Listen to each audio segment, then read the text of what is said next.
Hey there, Clashers. Welcome to another episode of Clash with Quant. This is going to be a Rage and War top 4 continuation from our previous one.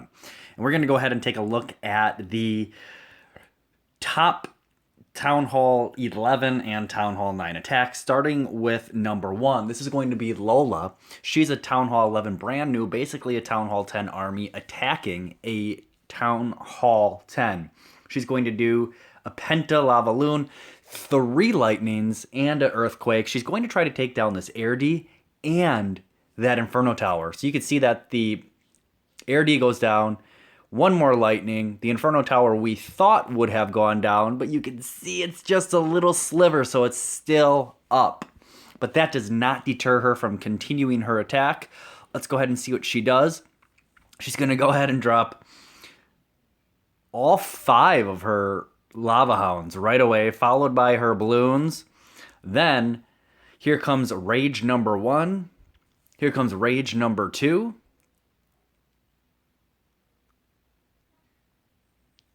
Check that out. One of her, look at that. 3 of the Lava Hounds are still up top. One of them still tanking for this bottom Air D. Those balloons, she dropped a couple more balloons up top. Very good to save some of those balloons.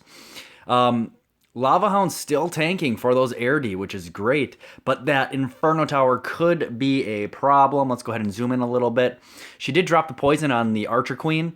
The Archer Queen left the poison. Fortunately, there's multiple pups. They're going to surround that Archer Queen and take out the Archer Queen. That Inferno Tower has gone down. Just a couple more point defenses, and that is all she wrote, folks. Check that attack out. A few more defenses, the cannon and the Archer Tower. Those balloons are going to make quick work of it, and then after that, it's cleanup time. Very good attack, Lola. Really fast, really sweet. And, of course, a 3-star at the Rage and War top 4. So let's go ahead and take a look at the next attack, and that one is going to be from none other than Peekaboo. Pekka is going to do a Go-Ho. Watch how fast this Go-Ho is. Less than 2 minutes. Here comes the two golems. They converge on the same cannon, but the wizards nonetheless are able to take out all of those junk structures. The queen goes down. The queen's going to take out that enemy king. The jump spell goes down. The king goes down. Here comes the clan castle. It just happens to be a lava hound. No big deal. King is already in, taking out the enemy queen. Poison goes down. The archer queen starts taking out the lava hound. The golems are tanking for all of those defenses in the center of the base. Couple of wizards still left. Boom. There goes the lava hound. It just exploded. The wizards and the queen are going to take out the pups. Here come a couple of the hogs just around the outside in a clockwise fashion. You can see they're taking out those defenses one at a time. Only 2 spells remaining. No big deal. So now all the hogs are down. Check that out. Boom, they're working their way through the base. 1 bomb goes down, but Pekka is going to get that heal spell down just in time for that other bomb. Look at that. Both heal spells waited till the very end when all of the hogs wrapped around the base and there's nothing left but those defenses in those heal spells. Now it's all done. Check it out. Just going to fast forward. All of those wizards come in and clean up. This is a really good 3-star. Very fast. Very well done, Pekka. Next one we have is going to be from Jade. So Jade and Pekka are the same person. They recently had a 12-star war, and they're killing it again. Here comes Jade's Go Wee Wee. 6 witches, 3 golems, witches spread out up top, wizards spread out behind the golems, and just a jump spell, 2 rages, and a heal spell. No Archer Queen. Check that out. How awesome is that?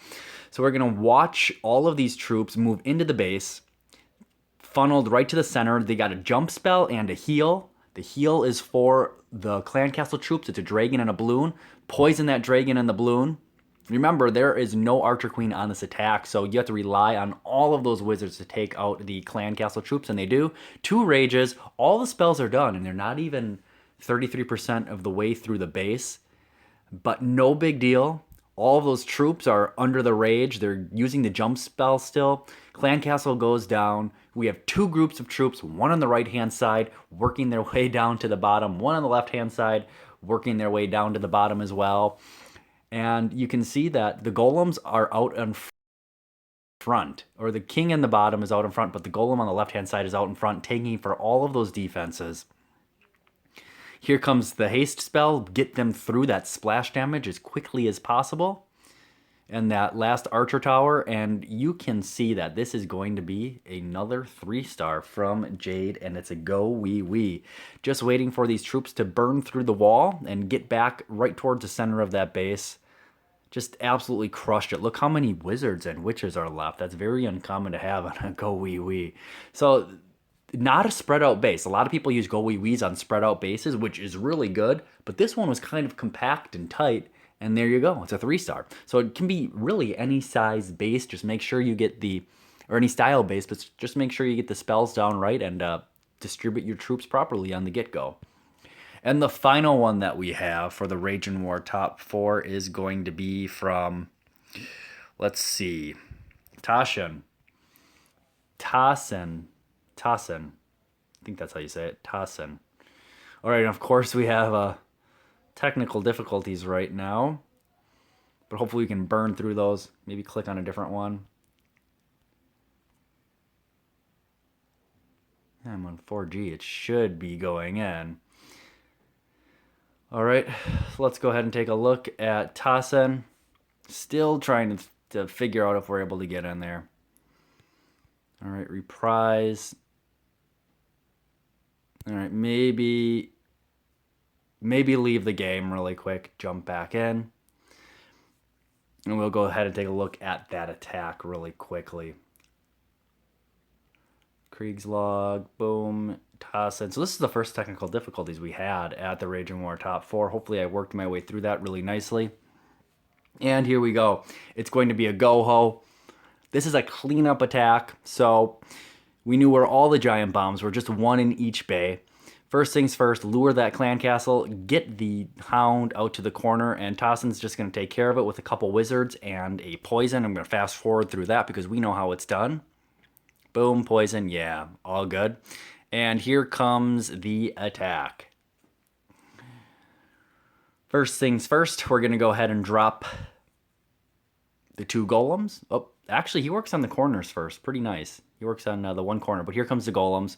One golem, the level 5 here, his level 2 up top, gets those wizards behind the golems to clear the junk structures. Then he drops a king. I think the king was probably dropped in an unusual spot. You want the king to go to the queen, the enemy queen, but for whatever reason, it works in this attack. Tassen's going to go ahead and just let his golems work through the base, use his wizards and his queen to kill that enemy queen, and then all of his hogs in one spot. So just a one-finger drop. And he's just going to follow them through the base. He knows where the giant bombs are. So he's not really concerned about necessarily having a double giant bomb. But he's going to go ahead and drop that poison right in the middle of the base. Also in the middle of the base is going to be a heal to get the one portion of the group of hogs that split up from his one-finger drop under heal. Half of his hogs went to the bottom. He used a heal on that. And you can see that there's just a few more defenses left. His hogs are going to path right towards that defense. Oops. Maybe a little misplaced on that last heal spell. No big deal. There were enough hogs left to be able to clean up the rest of this base and get a 3-star. And I do think that we're going to have a bonus Rage and War top 4 plus 1 here, because I think OP also got a 3-star on a Town Hall 9, and he did. Let's go ahead and take a look at this. So spread out base, all of the defense is compacted in the middle. OP is going to drop 2 golems right away. Spread them out a little bit. Couple wizards behind to clear the junk structures. Why are we clearing the junk structures? Because we want the king and queen to go straight towards the enemy queen in the base without being distracted by anything on the outside. Here comes the king. There goes the queen. OP dropped a rage and also a jump spell. And the enemy queen's down right now. So I think that rage might have been dropped accidentally. Probably didn't need it. But now that the queen's down, he's going to go ahead and drop his hogs, starting up top and then wrapping counterclockwise around the base. He only has 2 heals, and that's all he needs. So here comes from 9 o'clock the rest of his hogs. First heal down. Very good. And we know where the hogs are going to be pathing now, just down towards the bottom of the base. And his last heal goes down probably a little bit early. And 2 more hogs come in because there's still a lot of defenses left. But look, he has a golem, and it started tanking for the archer tower and a cannon and the wizard tower. So his big hog horde really not affected that much by that early heal placement. Drops that heal or that poison down to slow down the enemy king. His hogs are going to go and beat on that enemy king really quickly. The hound is still up. That lava hound, no big deal. It's not going to hurt those hogs whatsoever. And his hogs are just going to be running through the base along with his wizards and his queen and his cleanup archers. And it's going to be another 3-star go-ho. So thanks so much for watching Clash with Quant. Click the like button, leave some discussion while you're here, subscribe if you haven't done so already, and come back for more Rage and War Top 4. We'll see you next time.